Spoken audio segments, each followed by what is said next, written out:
Mexican people who have been brought here by Barack Obama to flip the election.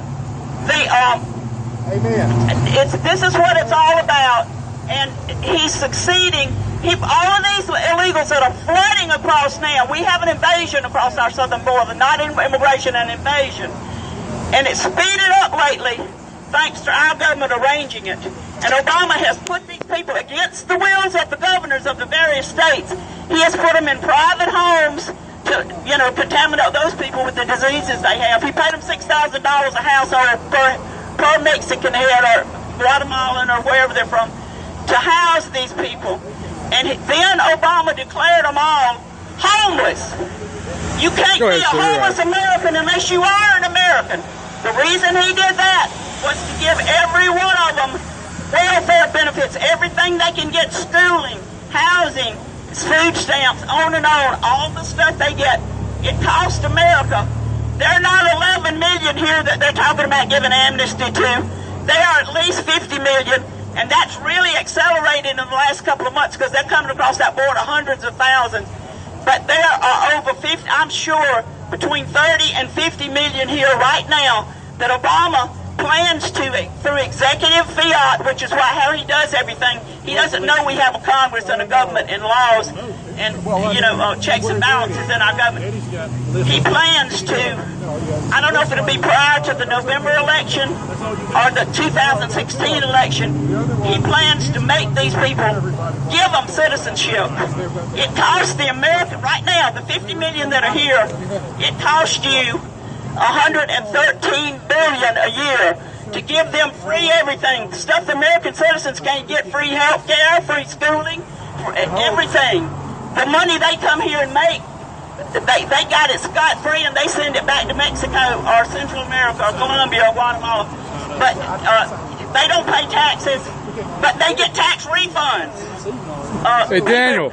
Wake up, we are losing our nation. What is he doing, man? Hey, hold this for me. We are losing it, and it makes me so Daniel, sad hold this for me. that the vast majority of Americans don't care. They listen to the media, which is dumbed down, and they don't listen. They don't read and find out the truth about what's happening to their nation. But we are losing our country. And let me get back to the point of the voting.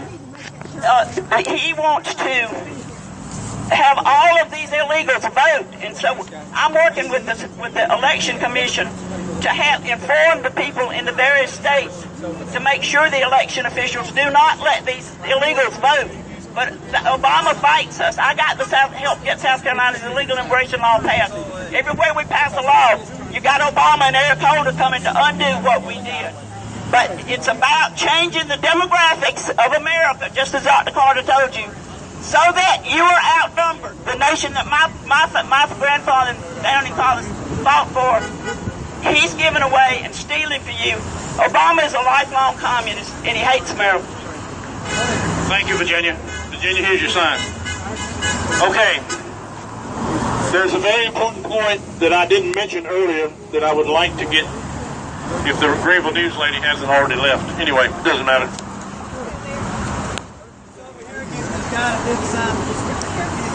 There's an important point I'd like to make that I didn't get out before with the Greenville News. There she is, Don. Okay. The Comprehensive Immigration Reform Bill that was passed by the U.S. Senate had within it a proviso that would allow 30 million work visas to be issued. Okay? 30 million lifetime visas for lifetime. So this is not a guest worker program. We're not talking about people that come here and pick peaches for 2 or 3 months and go back to Mexico. A lifetime visa means just that. Those people come here for life. So it's not a guest worker program. You combine the 30 million from the so-called guest worker program with the 11 to 12 million so-called immigrants that are here, illegal immigrants that are here today. This bill in the House of Representatives, which is H.R. 15, is about 42 million people coming here over the next 10 years. 42 million, not 10 or 11 million. That will change the demographics of this country permanently. So what we're talking about is a permanent change in the United States as we have known it. There will be no two-party system. Most of the people that might run for office in districts that will be overwhelmingly against them will never even run. You'll never even know who they are. So this really is about the invasion of the United States. 32 million immigrants, okay? Now, here's another aspect of it. These 30 million so-called guest workers with lifetime visas are going to have wives and children and extended families too. And they're going to apply to be workers. The left is going to say these people are paying taxes, therefore they have the right to vote. Yeah. And so they're going to want to bring their wives and children and whatnot, okay? So it's not really about even 42 million people. In the long run, it's going to be about 50, 80, 100 million people coming to the United States. Okay? How are these people going to be housed? How are we going to house these people? What kind of jobs are they going to do? How many millions of Americans are going to lose their jobs? Now, that's what you people in the press need to start thinking about. You've always been bleeding hearts about the working poor and the welfare people. How much harder is it going to be on a working poor American, whites and blacks, when they can't get jobs because of 100 million new immigrants over the next 10 years? Amen. You need to go home and you need to chew on that for a while. Yeah. Instead of trying to come here and take photographs of the Confederate flag and try to imply that we're racist or something because we don't like people violating our immigration laws. I don't mean to come down on you, but absolutely, you know, generally we don't get much good press. So I want to relay that. This is not about 10 or 11 million people. This is about a literal invasion of the United States of between 50 and 100 million people that will come here over the next 20 years. The face of this country will never be the same if Barack Obama gets his way. And I would like to include into that Senator Lindsey Graham as well. And John McCain, supposed to be such a good Republican. Hey. John McCain and Lindsey Graham have sided with Barack Obama and Teddy Kennedy even before that. They are rhinos. And we don't want any part of them. We want real Republicans to run for public office, and we want to get behind them and get them elected. And we're tired of these country club, liberal, chamber of commerce Republicans who want to get these jobs to further their careers. We want some statesmen who care about this country, who come from the working class, and who care about the future of the United States, and who have read a copy of the Constitution and know what it means. And know what the Constitution means, and are willing to fight and defend that Constitution. Hey. Okay, our next speaker is Nelson Waller from Anderson, South Carolina. We got to get him over there where he finds stuff. This guy came and worked with me, put signs up, distributed flyers. He's always been my #1 man. Y'all listen to what he's got to say, okay? Good afternoon, and thank you every single one of you who have come out to join us here today. This is a very special occasion. We are not only sending a message to the press or the politicians, we are sending the message that people themselves most urgently need to hear, and that is there's a crisis, crucial, life-threatening situation going on for this country that we have got to address now, or all is truly finished and much, much faster than most people have any ideas. Now, just a couple of housekeeping things here. If somebody gave you a sign since you got here, when the event's over, please just come and stack them right here and we'll separate them. The ones that I have done are with a 1-inch foam rubber brush. For instance, Lampley, show them your sign there, please. This is the proper way to do a picket sign because it can be read from quite a distance away, and once it's published in a newspaper, people can see it even if you're way in the background of the shot of the crowd. So please make a note of that. All your posters are excellent. You're thinking up great slogans, and you're crystallizing the issue beautifully into a few words, which is what a sign is all about. Here you go. Did you get a if you care to go to your art store and check out the foam rubber brushes, the small ones, the big ones are equally useful for your big main words.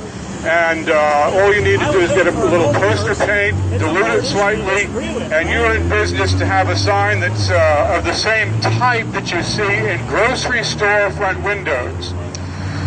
Please do keep your signs, continue to keep your signs pointed at the traffic or the cameras, as the case may be. You are doing beautifully at that. This time around, it's the best you have ever done, and I do commend you for that. because we're here to send a message. We're here to socialize, but that comes later, right? And I think we've come a long, long way in that department. Nobody arguing with each other. Please do not attempt to argue with this liberal fellow over here. It can't be done. It's not logical. We need you here. If you have come to be here as part of our operation, you'll do no good by trying to get through to him anything, and you'll do nobody any good that way. Everybody who has not signed the pad, please make sure to do so. Give us your all of the contact information you care to. It's not only a record of who is here today for future mailings on future events, but it is a petition itself. Now, what we also want you to do, the pad with the color flags at the top, everybody needs to take a blank of that variety home with you. Thank you. Hold it up, Eddie. See, it has the red, white, and blue, and not only a black grayscale flags at the top. Take 2 of them with you. Fill in one of them and make copies of the others for more names and addresses of your friends and families, and even people you pass on the street. They'll often sign a petition just for your asking them. The American sheeple do have their good parts, even though they're kind of sheepish a lot of the time. Now a few points that I would like to add to the discussion. As I pointed out to the journalists, the thing that trumps everything else is that, number one, we cannot handle these numbers. The resources of this country are already strained to the limit. California's about to run out of water, and it just happens to be coincidentally the state that has led the way in terms of unchecked immigration. Come one, come all. Bring your families to and their families while you're at it. We cannot handle these numbers. Whenever you have a chance to explain this to somebody, tell them to go to YouTube and search a 4-word phrase that will show it to them graphically in terms anybody can understand and agree with, and that is, quote, immigration by the numbers. If you haven't seen it, please view it as soon as you get home. Immigration by the numbers in YouTube. Make a note of that. Oh, and while we're on the subject of media, anybody who's taking pictures today, please speak to me. I need them this weekend if at all possible, and I'm going to take the best, most useful ones and submit them to a print newspaper in Alabama called The First Freedom. There goes a rebel flag car. For publication. Yes, there are some great print publications still being produced, and we need your pictures to get the full picture and get it done right. So please speak to me before you go home if you're taking any pictures at all. Daniel, get another one of these, man. Okay, arguments.